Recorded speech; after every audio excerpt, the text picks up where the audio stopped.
Panel 2012. So how many people saw this panel last year? Wow, cool. How many saw it the year before too? Woo!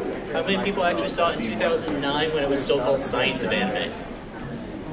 Holy cow, I did not expect anyone to see that. Yeah, I don't talk about that one. Anyway, it's been something I've been working on for 4 years now. Every year I kind of redo the panel, add new material, have some fun with this.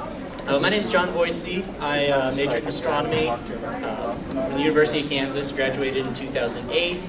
And I tell people this because an astronomy background means I'm really big on the physics and not the biology. So a lot of the stuff you're going to see here is very physics-based.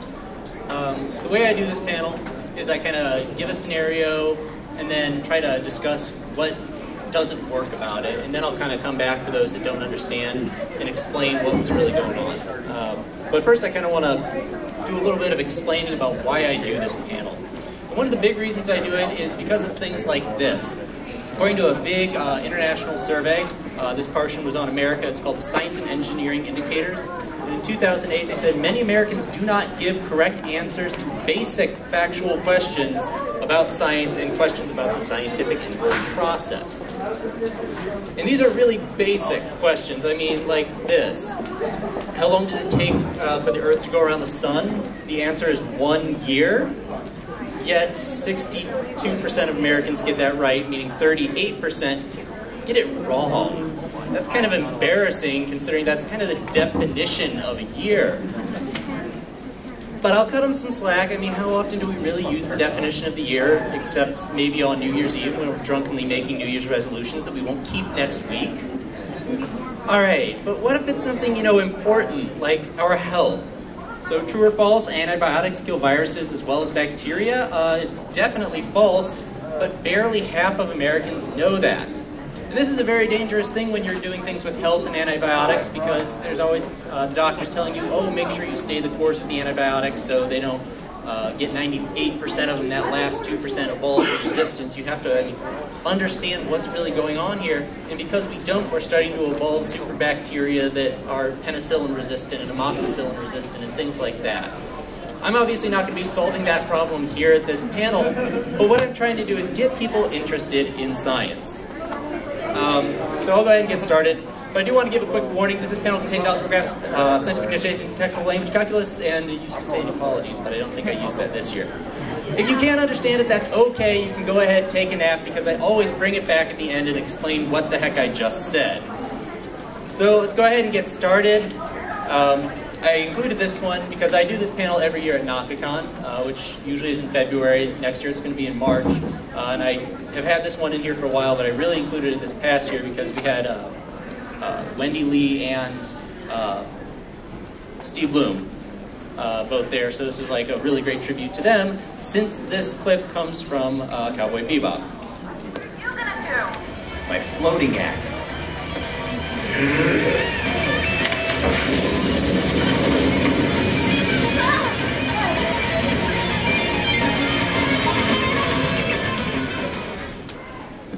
So people jumping out of spaceships into vacuums, as if Cowboy Bebop's the only show to ever do that. No, I mean, it pops up in all sorts of sci-fi movies, but this is just a nice way to kind of introduce that topic. So different shows treat it different ways. In this one, he's in space for about 30 seconds, a near pure vacuum, and he gets to another ship, he just takes a couple deep breaths and he's fine. There's a Disney movie where they open up an airlock, somebody falls out of it and immediately turns to a popsicle, I mean, with ice crystals and everything. So sci-fi fantasy kind of takes the whole falling out into a vacuum very different ways, and I kind of want to look at this and see what's really going to happen. There's two things that you have to consider. The first is explosive decompression. There's a lot of atmospheric pressure on us now. We've evolved to think it normal, so we think nothing of it. But when you go from a high atmospheric density to a very, very low one very quickly, it does some bad things. I'll show you in a second. But the other thing is what's going to happen to you over the long term when you're in a pure vacuum. This all information comes from a source called RAPID, parentheses, Explosive Decompression Emergencies and Pressure-Suited Subjects. It was a study done by NASA when they were gearing up for the Gemini and Mercury missions to send people into space because they didn't really know what was going to happen if something went wrong. So they did a really kind of comprehensive study.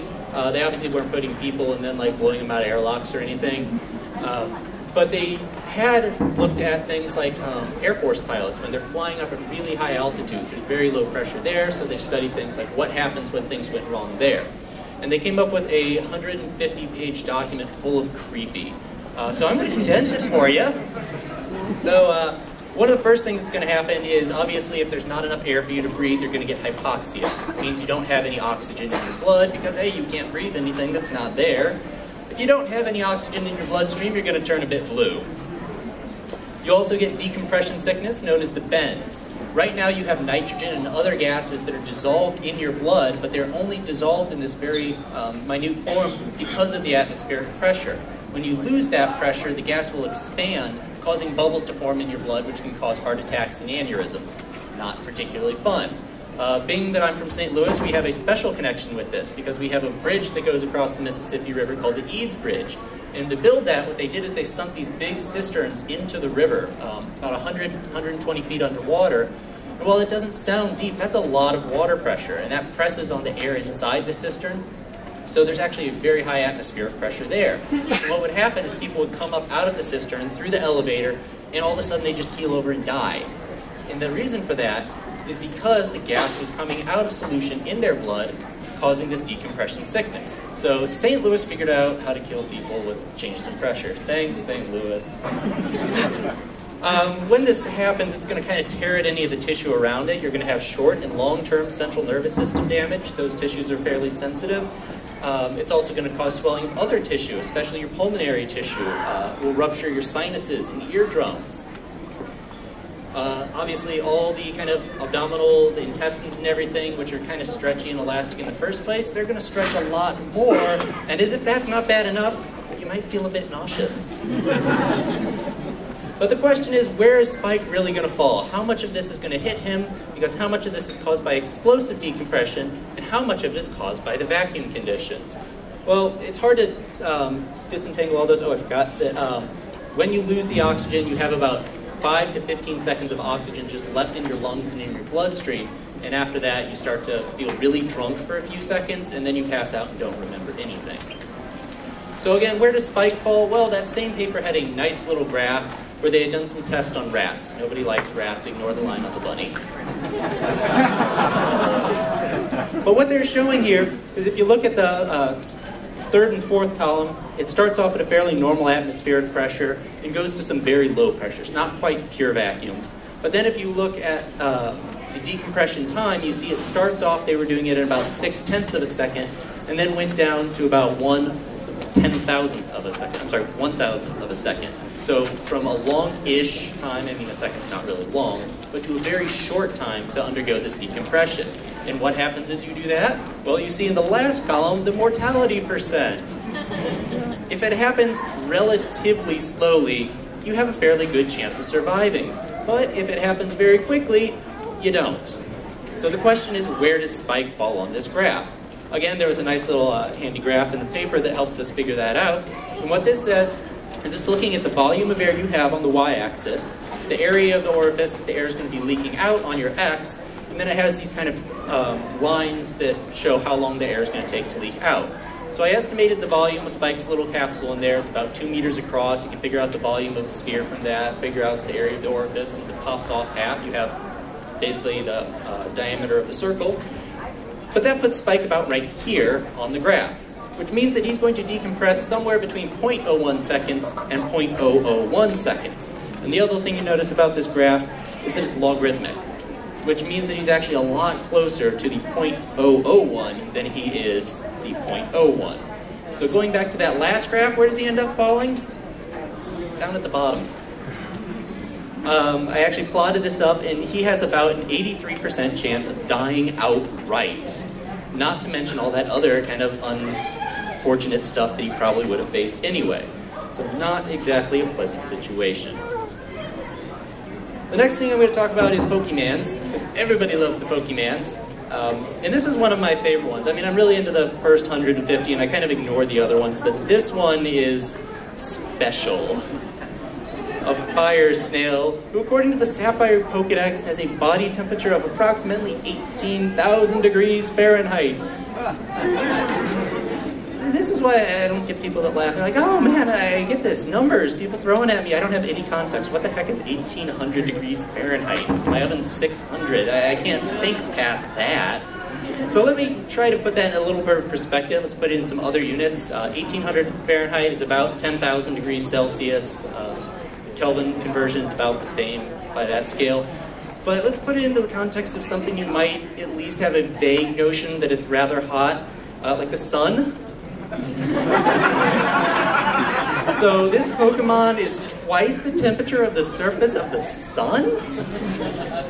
Oh, what? No, you don't want to pet it. In fact, I want to ask about some of the effects that the sun has. Like, in particular, the sun gives off a little bit of ultraviolet radiation, which causes sunburn. So if this little guy's hotter than the sun, how bad of a sunburn is a Pokemon trainer? I'm going to just do a kind of standardized distance of 10 meters. How bad of a sunburn is Macargo going to cause a Pokemon trainer? So to kind of figure this out, what we need to understand is how objects emit light. And everything kind of, in some way or another, emits kind of like what's called a black body.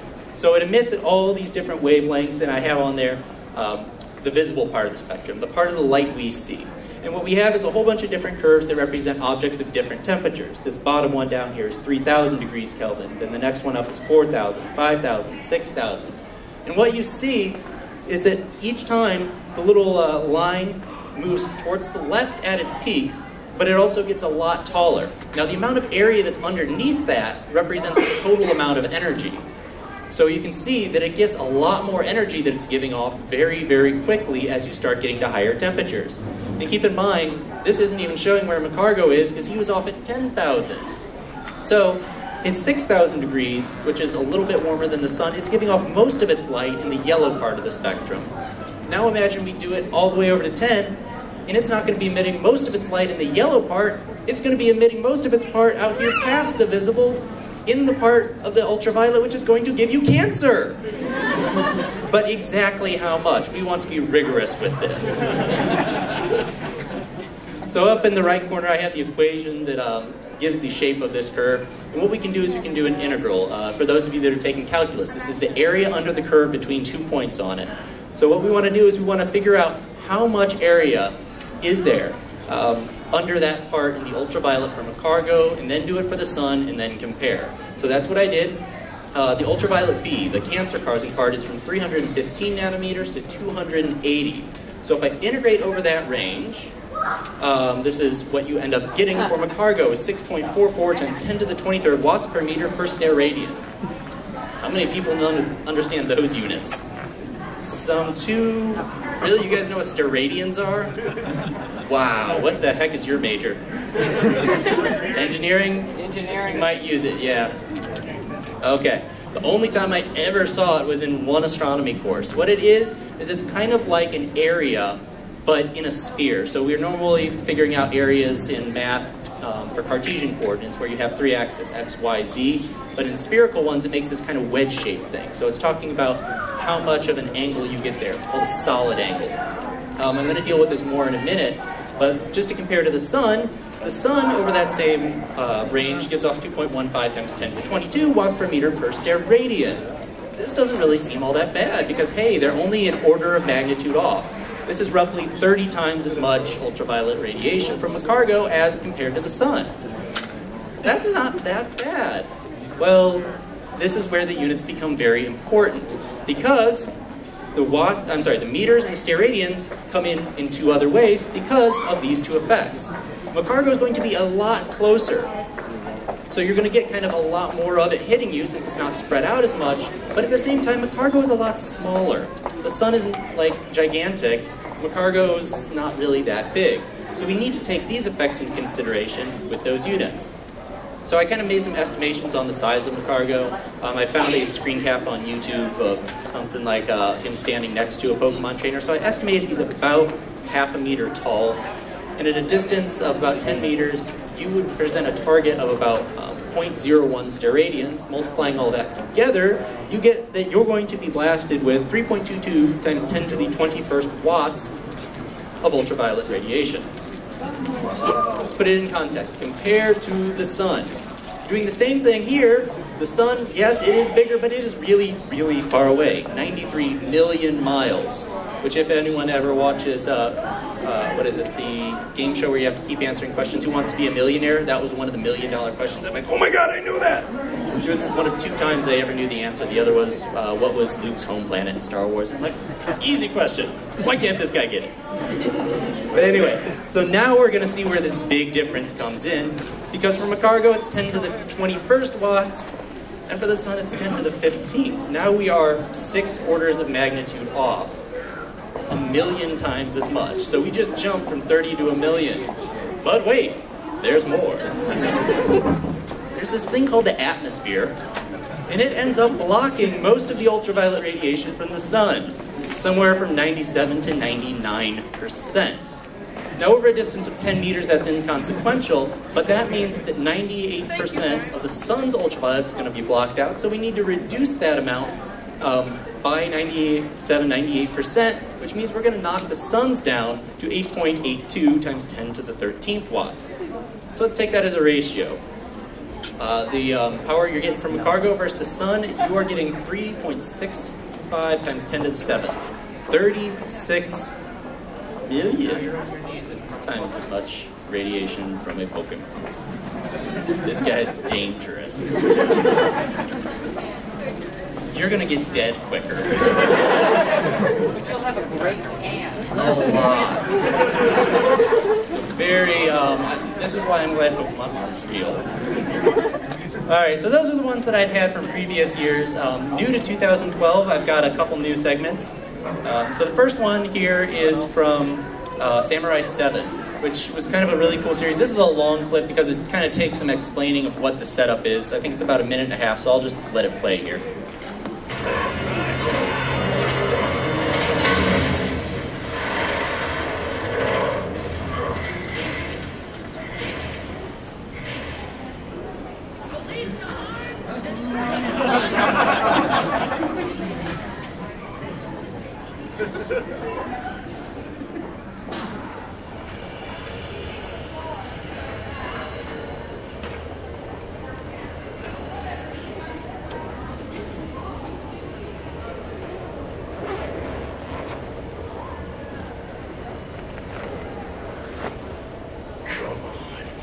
This is no idle threat. Drop your weapons and cross the bridge one at a time. Fire. Fire!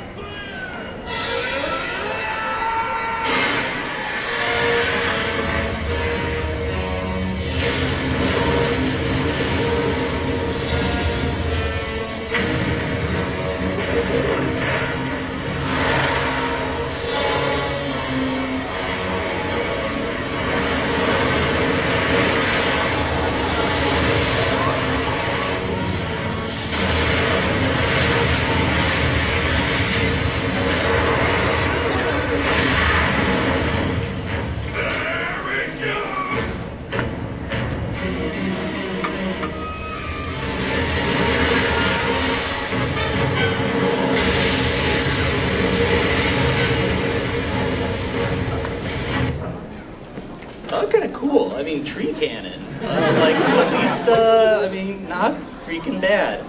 So let's be very clear about what just happened there. There's some villagers, they're trying to defend themselves from some bandits that come around and steal all their rice. So they hire some samurais to help them do this. And what the samurais do is they go, okay, we're going to chop down a tree. We're going to put a point on it and make a giant crossbow. But not only are we going to use the tension that goes in the cross arm to help propel this tree, they also took it and put another rope around the back, which they hooked to a giant rock over the edge of a cliff. And what they did is when they wanted to fire it, they knocked that rock down and used the force of the rock falling, its weight, to help propel the tree. Okay, that's cool. I mean, because we got the tension in the arm, which is providing a force. We got the rock falling down, providing a force. Forces add, so this could potentially be a pretty good force here. But we need to understand just how much. It turns out there's kind of a funny little limit on here, because if the tension in the arm was going to accelerate the tree faster than the rock would fall, then the string that's attached to the rock would just lose all the tension and it would be pointless. So the maximum amount of acceleration that that tree could have ends up having to be exactly the same as the rock falling. meaning about 9.8 meters per second squared. So we know now the absolute fastest that tree could have accelerated. Doing a little bit of kind of figuring, I took a screenshot of it, saw the little people on there, added up a whole bunch of those. I figured Japanese people average at 1.5 meters. So the tree was about 70 meters long, and that ramp had an angle of 1.3 degrees above the horizontal. So now you're probably sitting here going, oh my gosh, I know where this is going. Kinematic motion, projectile motion. Because that's what you do in physics. You get really excited when you see the stuff you know. So that's what we're going to do here. We're going to just try to figure out how far this thing would go, and this is some real cool fun. Thinking back to high school physics. So we have the final velocity of something is going to be its initial velocity squared plus 2 times the acceleration times the distance over which it accelerated, which we just got. Its initial velocity, it was sitting there doing nothing, so 0. We got the factor of 2, we got the maximum acceleration it could have, 9.8 meters per second squared, and it accelerated over about 75 meters was the length of that tree. So we can get what its final velocity is. It's about 38.3 meters per second, or 85 miles an hour. Not shabby. But how far is it going to go? Well, how is its max height going to be? Again, we use another basic physics equation. The final velocity is going to be the initial velocity plus the acceleration times time. This is going to be the acceleration due to gravity going downwards on it. I rearranged that to figure out how long it's going to take to get to its max height, plug in those little variables I had, and it ends up that it only goes up for about 0.0887 seconds. This is going to be a real short flight. That means the whole time from when it leaves the ramp till the time it gets back to the same level, it hits the ground, is less than a second. A little bit different than it just showed, but let's take a look at some other stuff. How far would it travel in that amount of time? About 200 feet. So this would barely go across my front yard. So not the most effective weapon ever. Its max height on that, you can also figure out a whole 1.3 feet. Yeah, so you could lay down and it might go over you, but that's about it.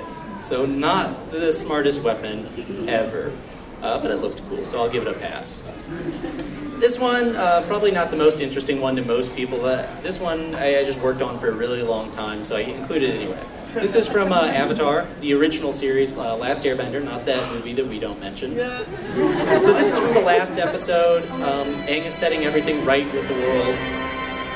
And finally, the Fire Nation's threat is passed, and the thing that was giving them their power was this comet. And so now that Aang has apparently righted the world, what happens? Well, I guess the comet just kind of goes sailing by. How many people have ever seen a comet in real life? What do they look like? Not like that. Not like that. What do they look like? It just hangs there. It doesn't move. Why? Because while these things are really big, they're also kind of far away. They're like way out by other planets. They are not really close by. So the fact that we're seeing this motion means it must have been really freaking close. Like really, really close. So how close? So what I do is I'm going to do some geometry here. So this is my bad MS Paint drawing skills. So we got the sky, it's blue. The ground, it's green. We'll draw in a line that represents the horizontal, it's black. So it starts off, the comet was probably around 30 degrees above the horizontal, it was up there, and by the time it finished, it was down there at about 15 degrees above the horizontal. So we'll draw in some lines. And then we'll draw in another line that's parallel to the horizontal, and then that completes a triangle. We like triangles. I know how to deal with them. Using a little bit of geometry, we know that the 15 that's up in that upper left corner has to be 15 because alternate interior angles are convergent, which means that last one is 135 degrees. Okay, so what do we need? Well, we want to find a height, which if I draw in the height that it's going to be there, that makes another triangle, and I could be able to figure out what that height is if I knew what that distance that I just labeled D there was. Oh, how do we figure that out? Well, it turns out comets kind of have a typical speed they go at. It's about I think 300 kilometers per second, and that clip was about half a second long, so that means it traveled 150 kilometers in that time. So that line on that triangle up there is 150 kilometers long, which means, using the law of sines, I never get to bust this thing out, I can figure out what D is, which is 210 kilometers, and then, using SOHCAHTOA, I can get the H. So it was 55 kilometers above the ground. That's really freaking scary. But again, numbers are not anything important to most people, so let's put this in context. So we got down here at the bottom, the ground.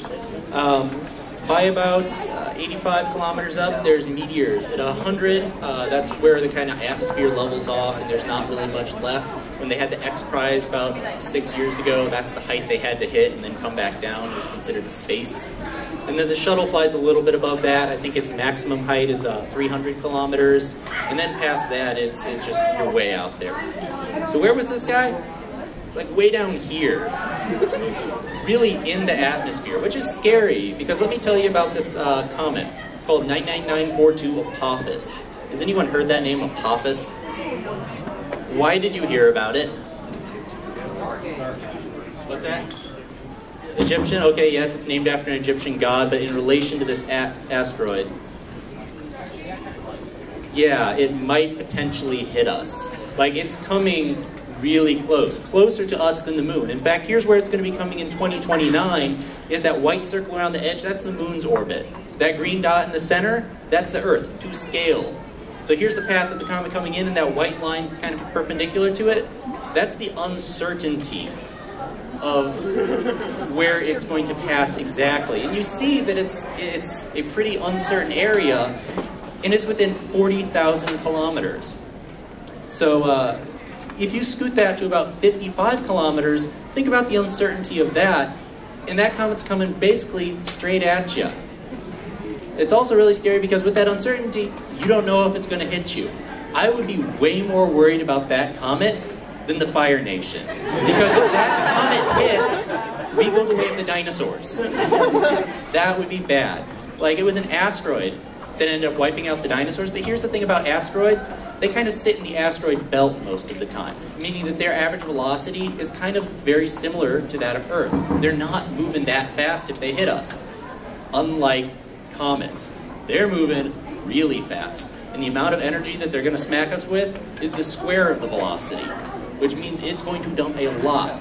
Getting hit by a comet is way, way worse than getting hit by an asteroid. And comets also tend to be larger. So this is a very, very bad thing to get hit by a comet. So while Aang was just hanging out being like, whatever, it's a comet, I would be freaking the hell out. I don't know if you guys have ever heard of Tunguska Crater. Do I have that slide in here still? Oh, I took the picture out because I was going to delete it. But there's a crater up in the middle of Siberia. And for about 100 miles across, trees are just radially laid out. I mean, flat. Yeah, and that was something the size of a school bus entering our atmosphere. A comet like that is a city-sized thing. So that's the kind of danger we would really be facing. All right, so I got two more topics on here. This was the one that, it was probably like the first idea I ever had when I started doing this panel 4 years ago, and I've been working on it, and I finally just this past spring figured out how to solve this problem. It happens in a ton of animes, and I chose this one just because it's most extreme.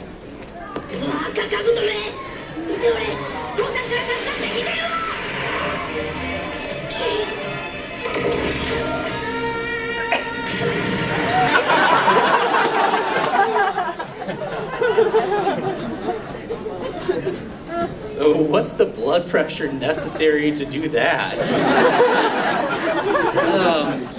It's actually kind of hard to solve, but I finally, like I say, I figured it out. And the way you do it is you do it by looking at the work involved. So whenever you're lifting something, it involves work, as long as you're doing force in the same direction as motion.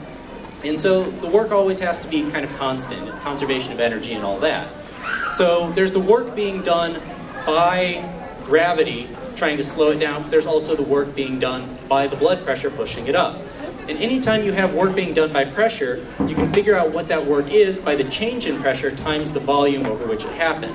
So we can set that up. P1 is the pressure in the body. P2 we'll say is the atmospheric pressure. And then we're going to set that equal to the work done in the gravity by lifting the head and everything else. The way I'm actually doing this is I'm kind of thinking more like some other animes where it's not lifting a whole head off, but somebody gets like a paper thing cut and they splurt blood out everywhere. In one frame, it goes like this far, so it's half a meter in 1/30th of a second, so I'll be using that here in a minute.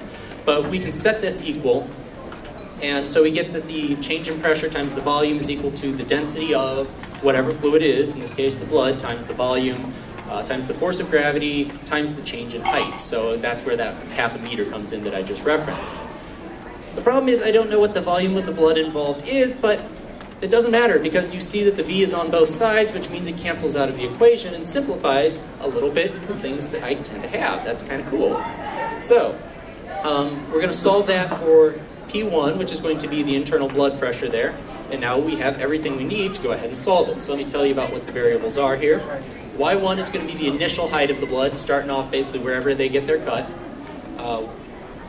That's how I solve for Y2. It spurts out, it looks like about 15 meters per second based off going half a meter in one frame, which means the overall height that it's going to go until it stops due to the deceleration due to gravity is about 12.5 meters.